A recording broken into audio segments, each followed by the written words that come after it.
Estamos en BM Online, es nuestra radio digital que llega a todas partes del mundo y a través de imágenes también, es un canal también de televisión. Y bueno, BM Online, de buen mensaje, de buena música, de Bruno Masi, y también nuestros canales acá, el 21 de Tigo TV, Educanal, que se ve en toda la República bajo esa nomenclatura 21, y también 27 Copaco IPTV. Bueno, vamos a entrar en diálogo con una señora que sabe mucho. Obtuvo un premio de novela Lidia Guanes en el 2016, lo que ella escribió, La mujer que escribe, justamente, segunda edición. Me la obsequia esta señora para Bruno Masi, con admiración y afecto, muchas gracias. Respetada señora Ela Duarte Aranda, que bueno, Ela Duarte Aranda es una persona que planifica proyectos de desarrollo, también escribe, por supuesto, recién dije eso, realizó trabajos de consultoría en transformación digital, una mujer muy inteligente es esta señora. Elvira Graciela Duarte Aranda. Y Ela o ella es. Ella. Es un nombre bueno. ¿Cómo le va? ¿Cómo está? Empezar, Bienvenida. buenos días, Bruno. Es realmente un placer estar acá contigo. Igualmente. Y fue un desafío tu invitación para que hablemos de planificación y proyectos de desarrollo. Hace falta. Yo creo que a las palabras hay que darle su verdadera dimensión, y esa es una palabra a la cual no la conocemos, no la entendemos y muchas veces la descalificamos. Muy bien, la descalificamos. Bueno, Elvira Graciela, ella Duarte Aranda, pero termina siendo ella Duarte. Ela Duarte, sí. O Ela Duarte. Ela Duarte, sí. Ela Duarte. Sí. Sí, es Ela. una apócope, a pesar de que apócope parece que es más...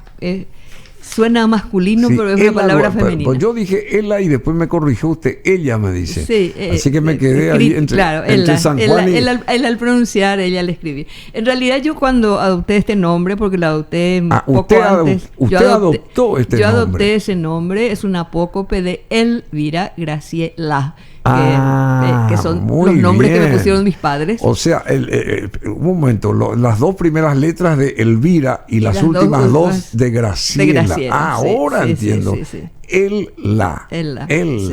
Qué lindo, che. Y lo adopté, uno, porque quería un nombre breve. Y también fue como ¿Cómo se le ocurrió eso? ¿Cómo se le ocurrió eso? Fue como algo simbólico, es decir, bueno, acá termina una etapa de mi vida y empieza otra. Sí, pero es de gente muy inteligente y hacer eso. Necesito una identidad. ¿Así? Mira, te voy a contar los guaraníes, o los abá, tenían una costumbre. Los paita huiterá, que eran los depositarios de la cultura, eran los que manejaban toda la información sobre salud. Cuando nacía un niño estaba alguien que no era de la familia, que era un pai, que le daba el nombre a esa criatura según cómo era como una misión en la vida lo que le daban. Si lloraba fuerte, si lloraba despacito, le ponía un nombre que iba con su identidad. Si esa persona llegaba a una edad en que todavía no era tiempo de morir y se enfermaba muy mal, probaban todas las pócimas, que las tenían muchas, pero claro, al final, si no funcionaba, tomaban una decisión drástica, le cambiaban el nombre, porque asumían que había un conflicto entre el nombre que le dieron y la identidad de su ser. Bueno, si eso funcionaba y se salvaba, había sido correcto el segundo nombre. Si no funcionaba, hubo otra vez un error al ponerle el nombre adecuado. Qué notable. Y esto está en muchas culturas, ¿verdad? De hecho, Jacob, cuando se convierte en el padre del pueblo de Israel, cambia de nombre de Jacob a Israel. O sea, el cambio de nombre es como un renacimiento. Como un renacimiento. Es un símbolo de renacimiento. Pero a veces la gente cambia el orden de sus apellidos, en este caso. Sí. Pero se olvida de la misión del del cambio ese, porque al final de cuentas se cambiaron el orden, pero continúa tal cual la cosa. Bueno, no vamos a entrar en eso, pero me llama la atención esto de el, la. Las dos primeras letras de Elvira y las dos últimas de Graciela. Elvira Graciela. Y de Elvira Graciela nace Ella. Y la verdad, Duarte. Yo dije un nombre breve, fácil de pronunciar, y no. En inglés es Ella, en francés es Ella, en argentino es ella, en paraguayo es ella. En argentino es ella. Así que nada fácil. Nada fácil. Bueno, pero ¿quién es Ella Duarte? Bueno, ella dice que es abuela, pero parece una señora tan joven acá. Y tiene 4 hijas y 4 hijos. En la ley. En la ley. ¿Y 4 yernos. Eso es lo que no entendía. Yo pensaba que usted tenía 8 hijos, 4 hijas y 4 yernos en la ley, claro. Bueno, y la mayor de sus 4 hijas... 4 nietos y 3 nietas. Claro, y la mayor de sus hijas se llama Janina. Sí. Aubrey. Janina Aubrey. Ella... Aubrey, es Aubrey. Sí, Aubrey. Como el nombre de la famosa actriz, esta Aubrey. Es su apellido. Ella es la única que adoptó el apellido de su esposo. Ella es Aubrey Jiménez. Sí. Ella vive en Londres y bueno, es... ¿Y ella qué es? ¿Qué hace? Ella... ¿Escritora es? Ella se formó en International Affairs en Canadá. Luego fue becada desde aquí a Taiwán con la idea de estudiar economía, pero no le convenció mucho el estudio de economía en Taiwán. Terminó estudiando cultura china. Se aprendió el mandarín, china. Es una experta en mandarín. Y con esa formación en cultura china se consiguió una beca nuevamente en Canadá para estudiar en Vancouver International Affairs con enfocado en chinología, que es una carrera muy importante en Estados Unidos, en Europa, o sea, y más asuntos ahora, internacionales enfocados en China. Y sí. más ahora. Bueno, Janina, ella es Janina. Sí, se casó con un británico, vive en Londres y es la madre de mi nieta mayor y mi nieto mayor. Bueno, y después llega Nora Jiménez. Creo que la conoces, es tu colega. Sí. Nora Jiménez, ella es directora de FUNCA, Fundación Unidos contra el Cáncer. Sí. Directora ejecutiva, está haciendo un trabajo excelente, cumpliendo una labor de atender a muchísima gente ahí donde el Estado no llega, desde esta fundación. Bueno, y después viene la tercera, La tercera es Lea Jiménez. Sí, Lea Jiménez, que es la más conocida en el ámbito mediático actualmente. Sí, ex ministra de Hacienda y es la jefa del equipo de transición del gobierno electo. Exacto. Y después llega María José Jiménez. María José, ella es docente, bilingüe, tiene una licenciatura en lengua inglesa de la Universidad de Londres. Y bueno, ella está trabajando como asistente técnica en Latinoamérica de productos didácticos para la educación tecnológica. Qué bueno. Bueno, ¿y usted? Yo soy fan número 1 de mis 4 hijas. Sí, se nota. Admiradora y realmente muy satisfecha de todo lo que lograron en la vida. Yo creo que lo que le dimos a ellas fueron arraigo y alas. Arraigo es saber que arraigo y alas. Sí, arraigo es saber que tienen familia, que la familia es lo más importante en la vida, que somos todos para uno y uno para todos. Entonces, eso, mi esposo murió hace 11 años, pero hasta hoy funciona esa cohesión en la familia y somos muy diversos. Usted es el ancla. Somos muy diversos. Yo creo que cada una es ancla de esta familia. O sea, no va a faltar alguien que sea ancla. Cada una está en su lugar. Somos muy diversas. Las dos mayores son de los años 70. Lea es de los 80. La más chica de los 90. Tuve hijas en 3 décadas, así que me tomé el tiempo. Bueno, pero estuvo usted casada con Hermes Jiménez, 36 años. Escritor, un señor de las letras, compañero de vida, un socio empresarial también. También fuimos colegas en los emprendimientos con los que tratamos de enfrentar los desafíos de tener 4 hijas, y educarlas. Eso del arraigo y de las alas, ¿cómo consiguieron ustedes educar a esas personas que están cercanas en la familia, pero al mismo tiempo vuelan alto y lejos? ¿Cómo se da esa dicotomía, digamos, y a través del impulso de ustedes, sus padres? Sí. Yo creo que todo empieza incluso antes de que llegue el bebé, ¿verdad? Cómo se lo espera, cómo se integra a la familia. Hay un proceso que muchas veces los padres no sabemos manejar.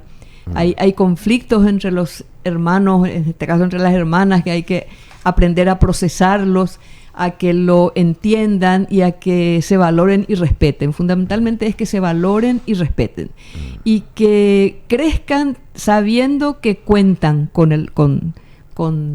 la familia, con el resto de la familia. Y bueno, ahí ya estén donde estén, porque nosotros como... Yo fui a trabajar a Bolivia, a la superintendencia de bancos, por un concurso que se hizo cuando aquí todavía Stroessner era presidente, en 1988.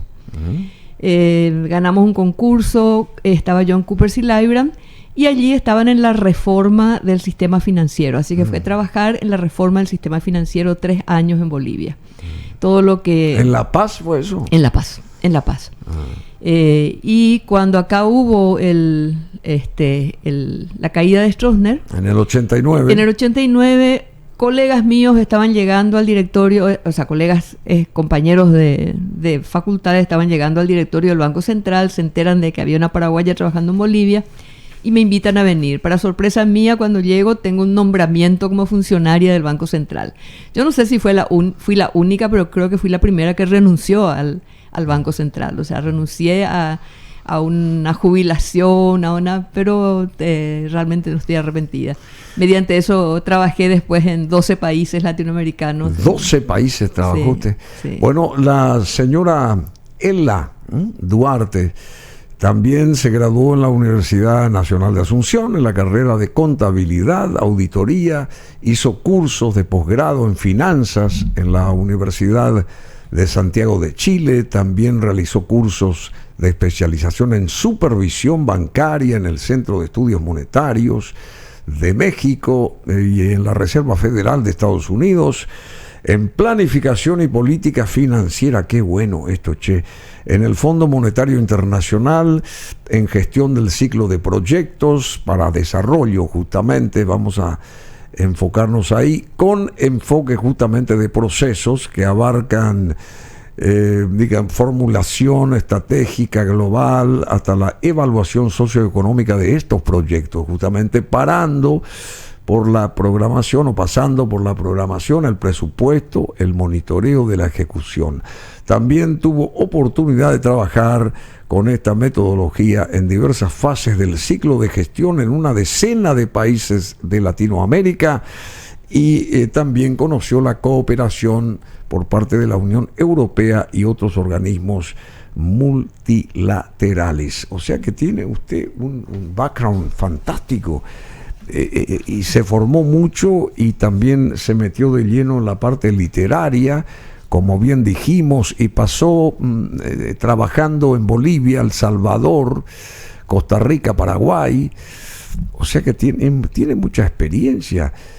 Y esto de la Secretaría Técnica de Planificación también, ¿usted estuvo ahí? ¿Cuánto tiempo? Estuve en varias etapas.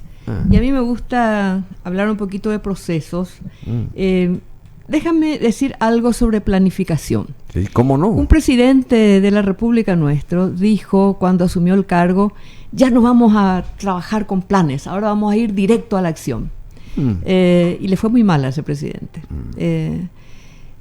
Tuvo problemas muy graves de gobernabilidad al final. Pero, ¿qué es planificación? ¿Usted se refiere a Guamosi? No. Me refiero a Duarte Frutos, porque él lo dijo así a viva voz, ¿verdad? Y él con ese histrionismo que él tiene. Con ese estilo y entonces, ¿qué ocurre? Que se manejó la gestión del Estado desde el cajero. Pero sus primeros 2 años fueron excelentes. Sí, porque le dejamos una planificación estratégica y una serie de proyectos en acción que no pudo desarmarlos y que tuvo que ejecutarlos. Y me gustaría hablar de eso. Sí, y usted estuvo manejando esta parte de su vida, digamos, profesionalmente bajo el gobierno del anterior. Bajo el gobierno de Guasmosi. Y siendo ministro Guillermo Sosa. Sí. Estábamos nosotros terminando el siglo 1997. Sí, siglo XX. Entrábamos en Mercosur. Mercosur es un acuerdo, estaban hablando de Mercosur un poco antes de que yo llegue, pero lo que en realidad es Mercosur es un acuerdo de acordar aranceles comunes. Entonces los argentinos, brasileros y uruguayos tenían que bajar sus aranceles de importación porque ellos los tenían muy altos protegiendo sus industrias. Y nosotros teníamos que levantar los nuestros porque nosotros los teníamos tradicionalmente bajos para promover la importación y atender el desabastecimiento que producía la protección a la industria de Argentina y Brasil, ¿verdad? O sea, como impedían importar, había un desabastecimiento que se abastecía desde Paraguay. Eso es lo que conocimos como triangulación. Y eso estaba en crisis en ese momento. De hecho, la crisis bancaria, porque yo antes de ir a planificación trabajé en supervisión bancaria y te dije que renuncié al Banco Central. Trabajé cuando vine de Bolivia en la reforma de la ley de bancos, en el nuevo plan de cuentas del sistema financiero, en la clasificación de riesgos, saqué la primera resolución de clasificación de riesgos, que cuando eso creo que era la resolución 8, y que fue toda una revolución en el sistema financiero, porque era cambiar el enfoque de supervisión, haciendo que los bancos se hagan responsables por su solvencia al gestionar los depósitos del sector privado. Muchos bancos no estaban preparados, pero fundamentalmente, y hay algo que nosotros no queremos mirar acá, nosotros formamos parte del mundo.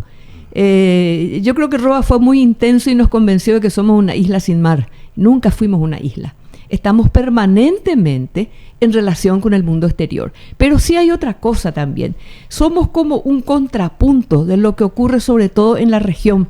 Entonces tenemos que interpretar las cosas que pasan, pero cómo nos pasan a nosotros. Es como que yo y vos estemos viviendo una realidad y a mí me afecta de una manera y a vos te afecta de otra manera, por tus circunstancias y por una serie de cosas. A Paraguay le ocurre eso. Guasmosi, cuando asume el poder, tiene una visión muy clara de aplicar el consenso de Washington, que estaba, digamos, aceptado en toda la región. Y eso tenía que ver con privatización, con achicar el Estado, o sea, todo eso de lo que hemos hablado. Ahora, ¿qué significaba eso? Que en ese momento aquel consenso de Washington era el resultado de estados superlativamente crecidos y que ya eran insostenibles porque habían asumido responsabilidades del estado del bienestar, no precisamente en Paraguay, pero sobre todo en la Argentina, en Brasil, que eran muy costosas. Y por otro lado, habían asumido la gestión de empresas estatales, las empresas de telefonía, o sea, monopolios con el pretexto de que eran industrias estratégicas, las gestionaba el Estado y las gestionaba de manera muy eficiente. Entonces, la solución, como recuerdo que había dicho un colega español con el que estuve trabajando en la ley de bancos, y cuando le preguntamos ahí en el equipo qué usted recomienda, sacar la superintendencia de bancos del Banco Central, como se hizo en Bolivia, o mantenerla adentro. ¿Qué dijo? Y nos dijo, si funciona ahí adentro, dejadla. Si no funciona, sacadla. O sea, la cuestión es práctica. No es ideológica, ni es de modelos. ¿Qué es lo que funciona para mí en un momento dado? Y nosotros decidimos dejarla en el Banco Central. ¿Por qué? Porque si la sacábamos, quedaba a merced de la banca privada y no iba a cumplir su rol que ya era difícil desde el Banco Central. ¿Y hoy cómo está, cómo está nuestro sistema financiero según toda su experiencia, lo que está contando también usted, con miras a lo que nos va a venir a partir de ahora en 5 nuevos años? Hoy justamente se lo nombra al ministro de Hacienda, Fernández Valdovinos, en el primer anillo de Santiago Peña. ¿Cómo está Paraguay financieramente? Ya sé, me va a decir la macroeconomía, genial. ¿Y qué pasa con la microeconomía? ¿Qué pasa con la gente que tiene que estar trabajando y tiene que en el día a día conseguir los patacones para terminar el mes, qué sé yo, pagando sus cuentas o lo que sea? Y el pequeño aumento que va a tener el sueldo mínimo, que creo que le alcanza oficialmente a 10 u 11 o 12% de la población. ¿Cómo usted ve nuestro sistema financiero? Bueno, hoy? Déjame explicarte como si fuera un sistema circulatorio que todos tenemos y todos conocemos. El sistema financiero es el sistema circulatorio del país. Nuestro sistema circulatorio puede fallar porque tenemos insuficiencia cardíaca, porque tenemos colesterol, porque tenemos un riñón que no funciona. O sea, son los puntos críticos del sistema. Porque tenemos un sistema linfático que no drena. O sea, hay varios circuitos en ese sistema circulatorio, que es un sistema hidráulico que permite irrigar y hacer funcionar el cuerpo. Lo mismo ocurre con el sistema financiero en la economía. Es el que permite irrigar y facilitar el proceso productivo. Entonces, si tenemos problemas en los procesos productivos, no hay dinero que te solucione. Y el dinero es un flujo, no es un stock, es un flujo que tiene que llegar como la sangre en el momento oportuno, al lugar oportuno. Entonces, si tengo un corazón sano, pero empiezo a tener obstrucciones, no llega a todos los lugares donde debe llegar, empiezo a llenarme de varices, ahí hay un problema que no es de corazón, pero es de circulación. Entonces, en la economía se habla mucho a veces del derrame. ¿Qué es el famoso derrame? Yo odio esa palabra. Se dice, hubo crecimiento del PIB, pero no hubo derrame. Espera un momentito. ¿Cuál es el camino por el cual te llega plata a vos y a mí? ¿Cuál es el camino? Y bueno, no sé, qué sé yo. Es tu empleo. Sí, es tu empleo, supuesto. que puede ser autoempleo, que puede ser un empleo en una empresa, pero es tu trabajo y la remuneración por tu trabajo, según tu calificación, que puede ir de menos del mínimo a 20 veces el mínimo, según la demanda de esa calificación que vos ofreces, lo que a vos te permite tener un ingreso. Entonces, y el esfuerzo personal también del nos individuo. conectamos a la economía por nuestro trabajo y por la remuneración de nuestro trabajo. Por eso es fundamental que cuando pensamos en el desarrollo económico, cuando el futuro presidente habla de 500 empleos, se queda corto. Porque nosotros en este momento tenemos más de 250.000 personas subempleadas, que están haciendo cosas pero no ganando un sueldo mínimo y no trabajando las 8 horas que están dispuestas a trabajar. 250.000 subempleadas nomás y 100.000 a 110.000 por año que se incorporan al mercado laboral. Entonces el doble es lo que tenemos que crear de empleo. Pero ¿cómo se crea empleo? Se crea empleo creando condiciones favorables a la inversión. Ministerio de Industria. ¿A la inversión de quién? A la inversión extranjera directa, atrayendo empresas interesantes, pero también a la inversión de empresas locales, a la autoinversión al pequeño empresario. Y muchas veces pensamos que, bueno, hay que promover el emprendedurismo, pero el emprendedurismo no es una isla. Tenemos que lograr que se desarrollen lo que se llaman cadenas productivas, que un supermercado compre la producción de acuerdo a determinados estándares, la producción de lo que sea. De lo que sea.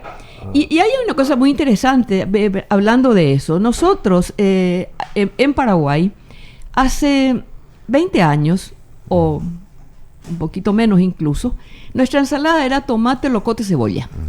Sí. Hoy, quien más, quien menos te pide 6 colores de verde en su ensalada. Y una ensalada Pero multicolor. antes se y qué sé yo. producía todo eso acá. Antes Tampoco. ¿no? La cebolla se traía siempre de Argentina, la papa se importaba de Argentina, el tomate se producía en cierta época del año. Pero sí venía a través del mercado de abasto. Sí, pero ¿Qué había es lo muchos productos que acá se... Había productos locales, sí, pero claro. también había un pequeño mercado urbano. El mercado urbano se quintuplicó en los últimos 20 años. Creció no solo Asunción, crecieron las... Asunción es la que menos creció, crecieron las ciudades del interior. Y en la casa de ciudad no tienes un cultivo de mandioca, ni de batata, ni de poroto. Tienes que ir a abastecerte en el mercado. ¿A dónde te abasteces? Generalmente en los supermercados, en las cadenas. Ahora, ¿qué te trae el supermercado? Te trae productos frutihortícolas uruguayos, argentinos y chilenos. Y yo digo, por suerte. ¿Por qué? Porque el consumidor urbano que creció se acostumbró a comer eso y hoy demanda eso. Entonces hoy hay un mercado para que podamos desarrollar una producción frutihortícola eficiente y de calidad, o sea, que le guste a la gente y que pueda atender esa demanda que hoy se satisface trayendo del extranjero. O sea, qué suerte que ocurrió eso, porque se formó una demanda que es lo que nosotros no teníamos. Siempre tuvimos un mercado interno muy pequeño. Entonces, esa demanda que hoy sí creció, y te digo, cuando yo estaba en la escuela, decía, ¿cuándo lo que vamos a hacer 1 millón de personas? Hoy somos 7 millones. Ese cambio demográfico es muy importante, pero ese cambio demográfico se dio en la mano de un proceso de urbanización. Entonces, en el campo tengo que producir de manera eficiente, no para comer mi familia, que generalmente era la mujer y los hijos mayores lo que producían para comer la familia, para el autoabastecimiento. ¿Para qué hay que producir? Hay que producir para atender a esta demanda de gente que necesita fruta, pero alimentos hay que potenciar y productos. el campo, hay que potenciar el campo. campo. ¿Y cómo voy a potenciar el campo? Porque toda esa gente del campo está viniendo acá a las ciudades. Integrando esa producción. Yo creo que ese es otro tema del cual podemos hablar un poquito más adelante, ¿verdad? Porque sí, toda la gente del campo está viniendo y quedan mucha gente. Se abandona el campo. Y queda gente anciana y gente... Entonces, no hay que tratar de mantener a la gente en el campo. Todos tenemos derecho a buscar nuestras oportunidades. Lo importante es que quien viene a la ciudad encuentre oportunidades y no encuentre miseria, no encuentre la drogadicción o el narcotráfico como una forma de sobrevivir, o la delincuencia como una forma de sobrevivir. O sea, todos buscamos mejorar nuestras oportunidades. Pero el campo tiene que ser potenciado. Y el campo tiene que ser potenciado. Yo tengo eso como meta. El campo tiene que ser potenciado. Y eso supone incluso un retorno de mucha gente joven al campo, pero no al campo así como lo entendíamos antes. A la producción frutihortícola o a la producción de alimentos para abastecer la ciudad o para integrarse a cadenas de exportación y de comercialización, porque si uno no está integrado a eso, y a integrarse de manera eficiente significa con una remuneración justa, pero también a trabajar con calidad. ¿Qué es calidad? Es hacer las cosas como a vos te gusta, consumidor. No, calidad no significa bueno o malo. Significa que si a él le gusta recibir la lechuga con toda la raíz y tierra, le traigo de esa manera. Pero si no le gusta, le lavo la lechuga y la empaqueto y le traigo de otra manera. O sea, eso es lo que tenemos que desarrollar. Todo eso se llama sistema de calidad. Yo he trabajado muchísimo en esto que se llama evaluación de la conformidad, sistema de la calidad, pero al final es que el productor entienda lo que quiere y valora el consumidor y se esfuerce para lograr ese estándar de calidad. Bueno, dígame, Paraguay, ¿por qué no está en la palestra, aunque sea pequeño y aunque tengamos 7 u 8 millones de habitantes? Porque hasta ahora el censo no funcionó, se gastaron 43 millones de dólares, no sé en qué fue a parar ese dinero, pero en fin, es otra historia. Todavía no tenemos la definición del censo, tan siquiera. ¿Por qué no está Paraguay visibilizado digamos, en una plataforma internacional? ¿No nos sabemos vender nosotros Paraguay está así visibilizado por cuestiones non santas, pero no precisamente por su producción, porque tiene es un país rico, con energía, con sol, con tierra fértil, con gente joven, con mucha producción a través de cooperativas, ese tipo de cosas. ¿Por qué eso no se destaca, no se resalta como país para vender el país afuera? Te voy a responder con una anécdota. Para atraer las inversiones acá posteriores. En fin, bueno, esa es mi consulta. Disculpame que te responda con una anécdota. En el año 1996 llegué a El Salvador con una misión a trabajar en la superintendencia de bancos.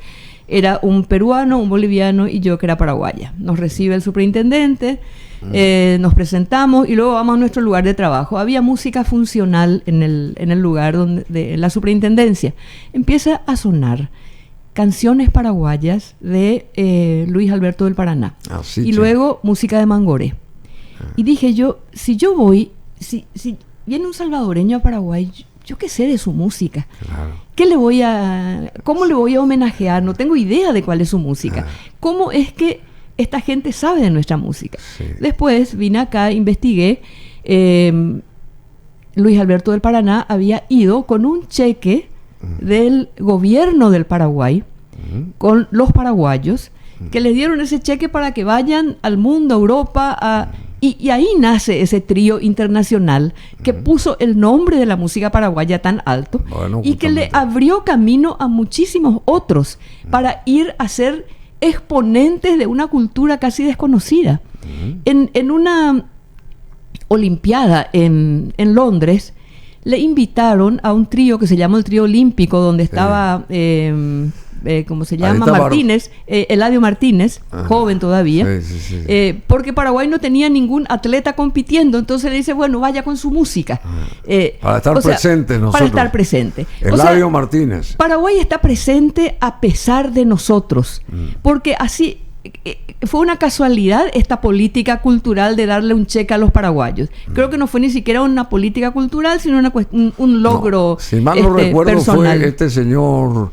El tío de Lugo, Fernando Lugo, ¿cómo se llama? Sí, Epifanio. Epifanio Méndez Fleitas fue el generador de esa idea. Como era también músico, ¿verdad? O por lo menos había la afinidad ahí.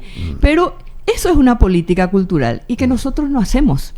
O sea, nosotros vivimos pensando que esta isla es un mundo aparte, primera cosa. Segunda cosa, tenemos una tradición de personas exiliadas fuera del país, que están exiliadas, están fuera.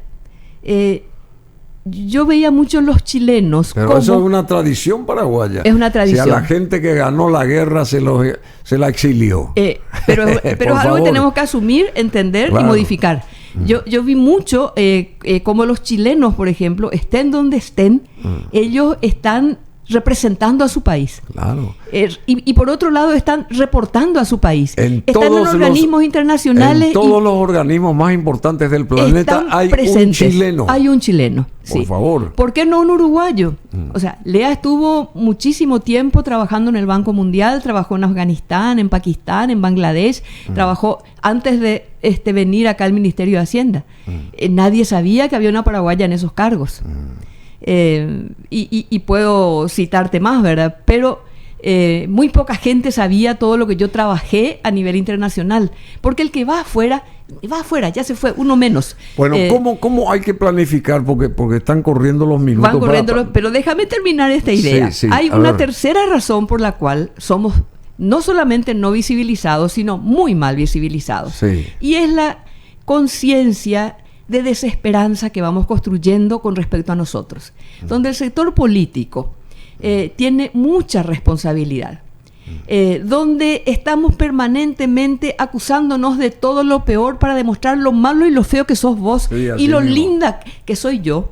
Y en realidad lo que afuera ven es qué desastre es este país. Sí, claro, o sea, por supuesto. Y eso pasa ahí en el Parlamento. ¿Pero por qué? Porque alguien... En el Parlamento nuestro... Yo venía escuchando a una senadora... Una cuestión cotidiana. Con este discurso. Sí. Y no somos conscientes del daño que hacemos a quién.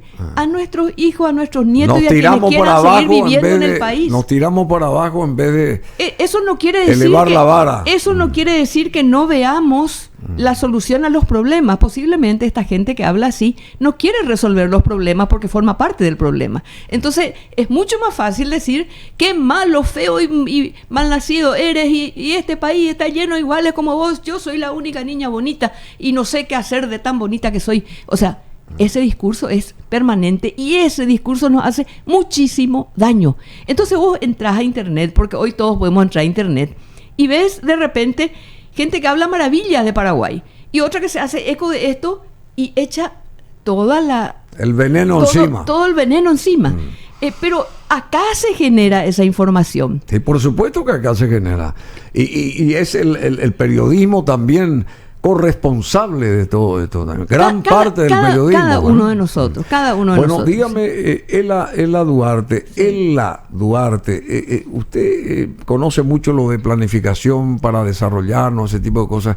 ¿Qué debería de hacer Paraguay justamente para evitar todos los sinsabores que sabemos que existen? O sea, para entrar con otra imagen al mundo, presentarse con otra imagen al mundo, con otra vestimenta al mundo, y potenciar así sus recursos, sus aptitudes, qué sé yo. ¿Cómo se podría planificar algo un poco más positivo para Paraguay? Perfecto. Para empezar, Paraguay necesita un sistema de planificación fortalecido, que sea capaz de transformar una visión. Santiago Peña tiene una visión muy clara de muchas cosas que quiere hacer, pero eso tiene que aterrizarse. ¿En qué? En un proyecto estratégico donde me enfoco en la solución de N problemas y el resto lo ignoro. Porque muchas veces a nosotros nos gusta mirar el árbol, todos los problemas que veo en el árbol. Espera un poquitito, ¿dónde está el problema? En el tronco y en la raíz. Entonces vamos a la raíz y al tronco. Nosotros nos pasamos, como los pájaros, mirando la copa del árbol, y eso ya es el resultado final. El problema está en la raíz, entonces tengo que buscar esas soluciones, y ahí es donde está la capacidad de gobernar. ¿Y quién te da esa capacidad de gobernar? Un sistema de planificación que funcione. Para empezar, el país y el gobierno entrante no tiene que cometer el mismo error que cometieron otros países, como Argentina, como Brasil, que siguen cayendo en competitividad, que siguen cayendo en desarrollo humano, porque ahí es como se mide la efectividad de la gestión del gobierno, no solamente en el PIB, sino en competitividad y en desarrollo humano. Ellos crearon un Ministerio de Economía que junta planificación, presupuesto, recaudación, asignación y manejo de la caja. ¿Qué se logra con eso? Que sea la caja la que dirija todo el proceso y se pierde la visión de largo plazo. O sea, Ministerio de Economía. No funciona, es la peor manera. No funciona. No funciona. Para empezar, no es un Ministerio de Economía. Los ministerios económicos o los ministerios de la producción son industria, son trabajo, empleo y seguridad social, que tienen que trabajar a la par, porque si pensamos que el crecimiento económico es un factor del trabajo y la tecnología, entonces esos dos ministerios son los que están involucrados en eso. Sí, habría que crear un ministerio de ciencia y tecnología, no un colegiado, para que trabaje de esa manera y se logre que justamente la empleabilidad permita a la gente. Empleabilidad es la formación que cada uno recibe. Me gustaría hablar un poquito de eso, si quedan unos minutos. Tener tiempo. Bueno, el tema es, si es que metes eso en un Ministerio de Economía, voy a tratar de poner un ejemplo. Cuando sales a la ruta de noche, pones luz alta. ¿Por qué? Porque te vas a una velocidad que llegas muy pronto a los 100 metros y no puedes manejar con luz baja porque no tienes visibilidad. Claro, cuando manejas en la ciudad, no solo pones luz baja porque molestas con la luz alta, sino porque necesitas ver aquí la cerquita. inmediatez. La inmediatez. Entonces, cuando estás manejando la caja, una responsabilidad muy grande tiene el Ministerio de Hacienda, que es justamente el equilibrio fiscal. El equilibrio fiscal, el equilibrio monetario, que se logra con la estabilidad de la moneda, son los cimientos sobre los cuales se construye el desarrollo de un país. Y venimos manejando eso bastante bien. Realmente sería largo de hablar, pero venimos manejando desde el 2002, en realidad, cuando se hizo el acuerdo sombra con el Fondo Monetario. Hace 20 años. Y se le entregó a Duarte Frutos la tercera revisión del artículo 4 aprobada. O sea, y ya con una inflación controlada. Entonces, a partir de ahí nosotros manejamos bien eso. Ahora, si es que pones la planificación, la visión estratégica, la visión del largo plazo bajo la mano del cajero, ¿sabes a dónde vamos a llegar? O sea, no pierdes la visión de largo plazo, primero. Segundo, supeditas toda la disponibilidad de caja, cuando tiene que ser al revés. Cuando tiene que disponibilizar la caja a las prioridades establecidas en un proceso de planificación estratégica. Entonces, necesitamos fortalecer. Ahora, no es fortalecer la STP. La STP, lastimosamente, si bien tiene un marco legal... STP. Secretaría Técnica de Planificación. Sí.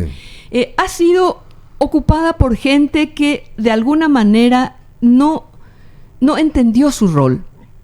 Por etapas se entendió. Este plan que yo te voy a dejar cambió el curso del país. Acá, con 4 grandes líneas de acción, iniciamos.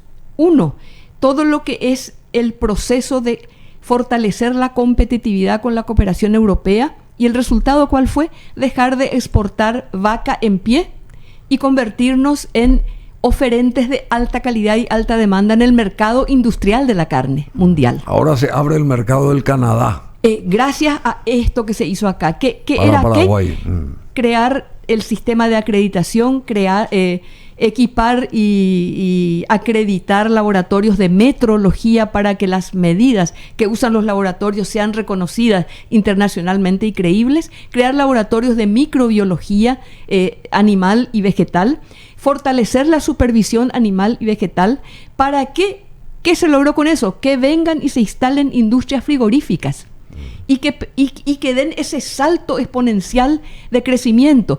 Pero claro que no es suficiente, pero es un modelo a seguir y el sistema de calidad está de alguna manera implementado.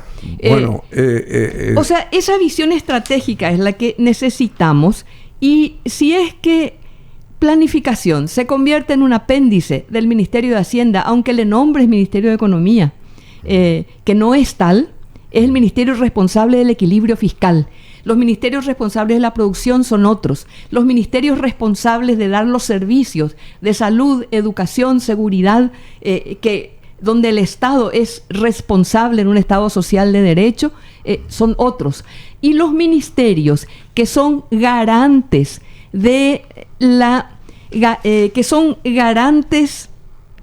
¿En qué aspecto? Del acceso a derechos. ¿Cuáles son esos ministerios? Ministerio de la Niñez, Ministerio de la Mujer, Ministerio del Indígena. ¿Por qué? Porque ellos tienen que ser ministerios transversales, que vean si el Ministerio de Trabajo, con las normas laborales, está facilitando el acceso de la mujer al trabajo. Hoy se convierten en ministerios que dan servicios. El Ministerio de la Niñez reparte comida, igual que Tecoponá.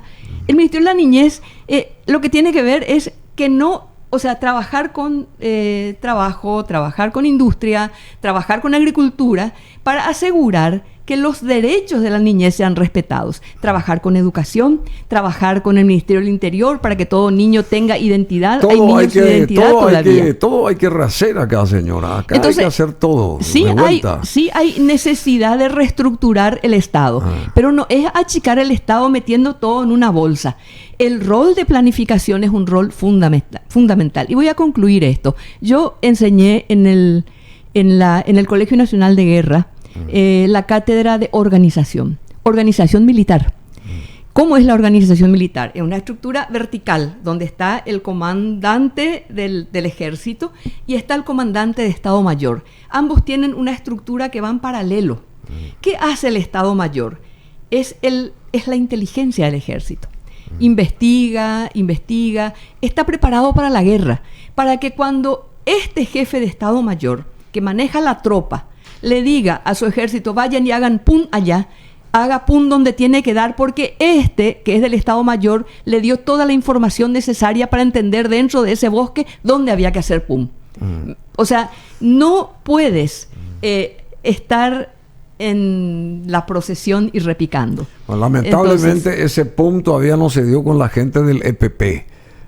Hay que destruir a toda esa gente, o por lo menos evitar que sean secuestrados paraguayos. Y totalmente de acuerdo, bueno, totalmente de acuerdo. Rápidamente. Y posiblemente la respuesta está en esto que te acabo de decir. Y bueno, puede ser. ¿Qué aconsejaría al nuevo presidente, a su nuevo equipo, que asumirán estos el 15 de agosto? Así rápidamente, dentro del esquema que usted conoce bien y que trató de explicar hoy más o menos. Dentro de lo que yo manejo, lo primero es enfocarse en procesos, no en organigramas. Somos muy afectos a cambiar organigramas y a no modificar los procesos. Hay que modificar procesos. Procesos significa muchas veces no precisamente meterse a desgastar energía en cambiar organigramas, sino que la orquesta funcione. Y para que la orquesta funcione, tiene que haber un proceso. Y déjame concluir ahí con algo. Y un buen director también. Yo trabajé en la Unión Europea en el año 2003, cuando se creó acá la delegación. Me pide el delegado para el 9 de mayo, el primero 9 de mayo, que era la fiesta de Europa, que consiga que la Orquesta Sinfónica toque el himno de Europa, que es la 9ª Sinfonía. Y me voy y me dicen, no tenemos la partitura para tocar. Entonces le digo al embajador, el embajador pide la partitura de Europa. Gestionó para que venga. Me voy yo con la partitura y me dice, no podemos, esta es la partitura madre del piano. Pero de acá tenemos que hacer la copia para los violines, para los trombones, para los distintos el tambor, instrumentos, para todos. Y si no tengo esa partitura, no puedo dirigir la orquesta. O sea, tengo la gente, conozco la música, pero necesito, y eso lleva tiempo, hacer la copia de esas partituras. ¿Qué son esas partituras? La partitura madre es la visión estratégica. De ahí sale el Plan Nacional de 5 años, de 1 año, de 100 días. Y a partir de ahí, cada uno de los instrumentistas, que son los ministros, teniendo claro su función, se adecuan a esa partitura. Vamos a tocar la 9ª Sinfonía, no vamos a tocar 13 Tuyutí. Porque si vamos a tocar 13 Tuyutí, es otra la partitura que tenemos que desarrollar. Y esto no es descalificar a uno ni a otro. Pero, o sea, te das cuenta cómo hay una definición de visión estratégica, un proceso de planificación, una planificación que guía mis acciones y que me permite, como director, tomar un palito y decir, vos entras ahora, vos. O sea, el director con un palito maneja, pero no, por más diestro que sea en ese palito, si no tiene la partitura para todos los instrumentos, salida de una partitura madre, no va a poder dirigir esa orquesta. Y si alguien desafina, va a poder sacarlo porque tiene buen oído. La hoja de ruta debe ser clara. Pero debe ser planificada. Y nosotros no tenemos un sistema de planificación que funcione. Y bueno, hay que porque tenerlo. Nuestra Secretaría Técnica se pasa haciendo informes irrelevantes, haciendo planes irrelevantes que nunca se completan en ningún lado. Incluso en los ministerios hay departamentos de planificación que hacen planes y Ministerio de Presupuesto que hace el presupuesto sin tomar en cuenta los planes. Bueno, señora Elvira Graciela Duarte Aranda, Ella Duarte, muchísimas gracias. Gracias por este libro, por toda su sabiduría, su sapiencia, su planificación también mental como persona y todo lo que vino a verter acá. Y tiene que volver, señora. ¿Le gustaría? Yo estoy. ¿En serio? Yo estoy. Bueno, estuvo también en radio. Estuve, sí. Bastante dirigí tiempo. Azurbana, un programa por la 107.7 que ya no existe. Sí. Durante 3 años. Después con Luis Rubín creamos el Salón de los Pasos Perdidos. Usted de ahí con yo él, sí. Salí y me fui a trabajar en mi propio programa en Radio Nacional que se llamaba ¿Cómo y por qué?